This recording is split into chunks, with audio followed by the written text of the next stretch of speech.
AITA for unintentionally causing my coworker's marriage to implode. Throwaway because coworkers use Reddit. I, 32M, need to know if I'm the villain here. 2 to 3 years ago, I worked shifts with a married coworker, Crystal, 33F, who has a husband and a kid. Because it's always just two of us who available for shifts consistently, over months, she'd vent to me daily about her marital issues, fights, resentment, petty drama. I stayed neutral, even defended her husband every time. No flirting, no texting outside work, never shared my own problems. It was strictly one-sided, and no physical contact even once.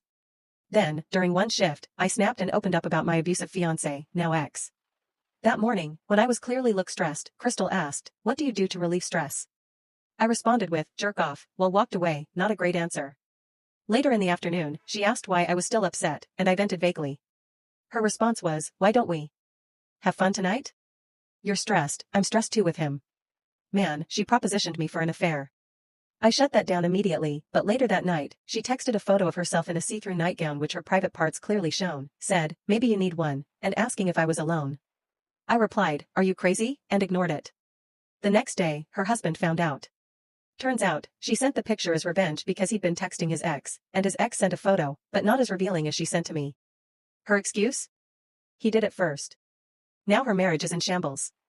Her husband, who I collaborated with and respected, is humiliated and barely speaks to me. Coworkers are gossiping about her, but some think I was too friendly with her. Here's why I might be asshole. I let her trauma dump on me for months nonstop. Maybe I enabled emotional intimacy that crossed lines. I vented about my ex once, which unknowingly she used to justify her advance. Her marriage never been the same again, and I feel indirectly responsible. But I also think I never flirted, encouraged her, or crossed boundaries. She chose to cheat, I rejected her immediately. Was I just being a decent listener even though I'm not, or did I screw up by not shutting her down sooner? So did I destroy a marriage? Edit. A Redditor suggested I might be the reason her husband texted his ex. That makes sense. For months, she vented to me, and at some point, she may have become comfortable and started comparing her husband to me. Perhaps he became jealous and sought revenge by texting his ex. Furthermore, I don't know all the details, but Crystal previously told me he cheated on her while Crystal was pregnant, and then she retaliated, texted her ex. Her ex then sent nostalgic photos of them in bed. God, it's like an endless cycle of revenge cheating.